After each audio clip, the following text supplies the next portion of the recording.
Bonjour à toutes et à tous ma team Kiefer, j'espère que vous allez bien.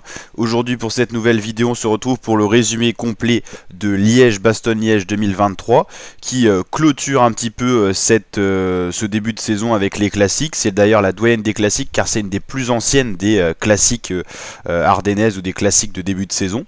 Et donc là on est à 34 km de l'arrivée, donc le profil de la course est le suivant, beaucoup de vallons qui relient la ville de Liège à cette même ville de Liège, en passant donc par des côtes mythiques, la côte de la Roche-au-Faucon, la côte des Forges. Ça c'est des côtes que Julien Philippe connaît bien, lui qui a été de nombreuses fois à la fête sur ce genre de parcours, qui a étonné, moins en forme en ce moment, mais bien sûr quand on parle de la côte de la Roche-au-Faucon, on pense bien sûr à notre Juju national. Et donc là on est à 34 km de l'arrivée, on a une échappée avec deux hommes qui viennent de se faire rattraper. C'est Jan Tratnik pour la Jumbo-Visma avec un coureur de la Astana, c'est un italien si je dis pas de bêtises, c'est Battistella. En tout cas c'est la Quick Step qui roule pour emmener le champion du monde sur orbite, c'est Remco Evenepoel. Et donc là un gros travail qui est fait par un coureur de la Deceuninck Quick Step. La Quick Step a travaillé toute la journée pour satisfaire le besoin de Remco Evenepoel.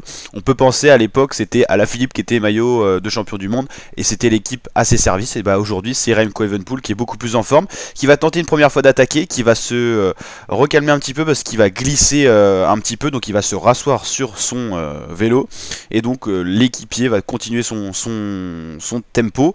Et donc là on est à 313 mètres du sommet de la difficulté et on a pas mal de coureurs en difficulté. On voit à l'image Warren Barguil, Victor Lafay, les deux coureurs français. Et donc ça explose un petit peu de partout.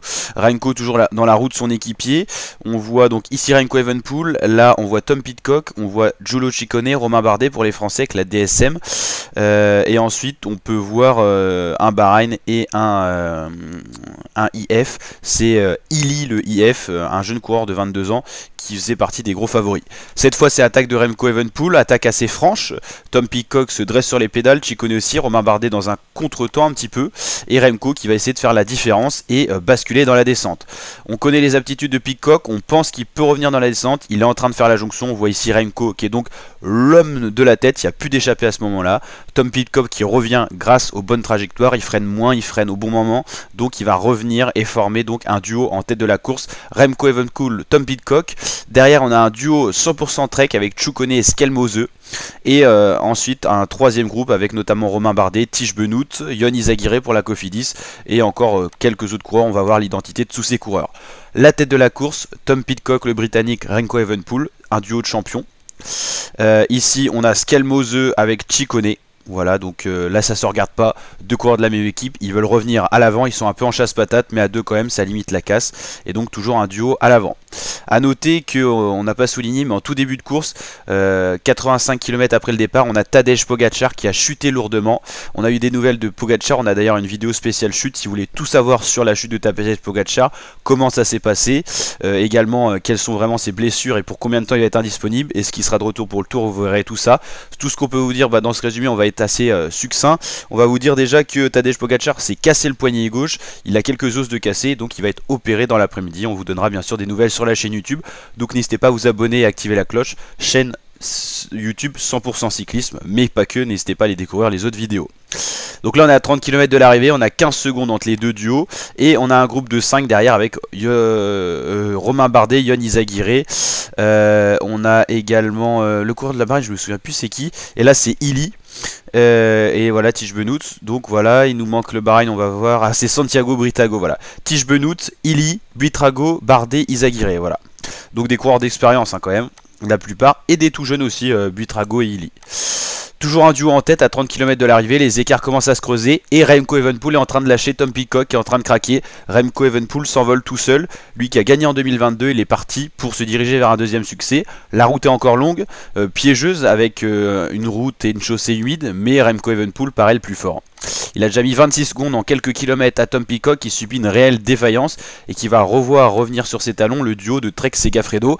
Ça y est, jonction entre Pidcock et les deux Trek. Cette fois Evenepoel a vraiment creusé l'écart, 51 secondes d'avance, c'est énorme. En 7 km il a pris 50 secondes à Pidcock. Ensuite on a un peloton qui s'est reconstitué à l'arrière, toujours Remco tout seul en tête, mais il n'y a plus vraiment de poursuivants à part le peloton. Remco qui s'envole vers un nouveau succès, il enchaîne les difficultés, vous le savez il y a beaucoup de côtes. Derrière ça rebouge dans le peloton qui s'était rassemblé avec on dirait allez, à peu près 25-30 coureurs. Et c'est Pavel Sivakov pour la Ineos qui attaque avec toujours Illy qui est impressionnant et Buitrago, un petit peu toujours les mêmes sauf Sivakov qui n'était pas là avant mais qui revient. Là on a le groupe Romain Bardet, Tish Benoît, voilà tous les coureurs un peu piégés, le peloton des favoris au final, mais qui est impuissant face à un Remco Evenepoel déchaîné à 13 km de l'arrivée. Il bascule dans la dernière descente de la journée. Illy est très fort, il va envoyer plusieurs attaques avant de se faire rejoindre par Buitrago. Et donc ça c'est les poursuivants à 1,20, Remco qui maintient l'écart à peu près. Là on est à 4 km de l'arrivée, on a un trio de poursuivants tout simplement avec Illy, Buitrago et un coureur de la Ineos, c'est Pidcock tout simplement, et Remco Evenepoel qui va pouvoir savourer.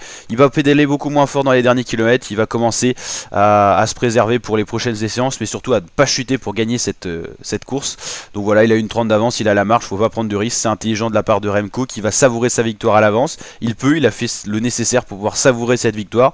Donc là dans les derniers mètres il va perdre un peu de temps, mais c'est pas grave, dans tous les cas c'est le succès assuré pour Remco Evenepoel qui va aller s'imposer pour la deuxième année d'affilée sur Liège-Bastogne-Liège.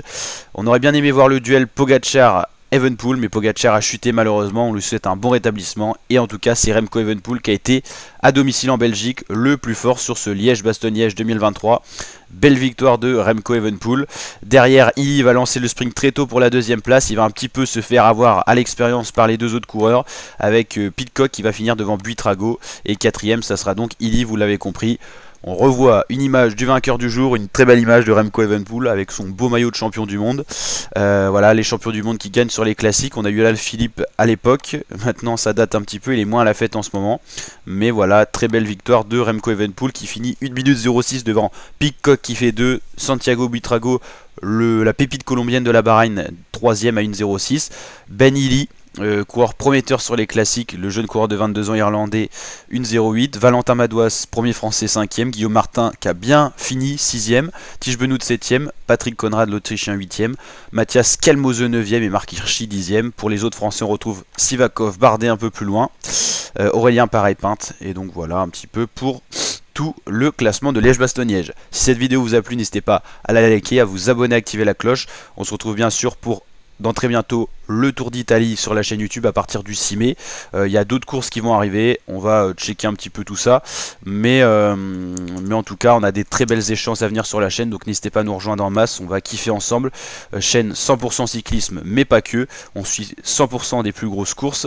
Bon là en avril on fera peut-être un petit peu quelques vidéos sur le Tour de Romandie, mais on le suivra pas en intégralité parce que voilà c'est une petite course et puis on a d'autres échéances, mais bien sûr le Giro c'est 100% de Giro. On va déjà préparer l'événement avec des vidéos génériques et tout ça. On va vous présenter, vous teaser l'événement, vous présenter toutes les étapes, tous les coureurs, les favoris et tout ça.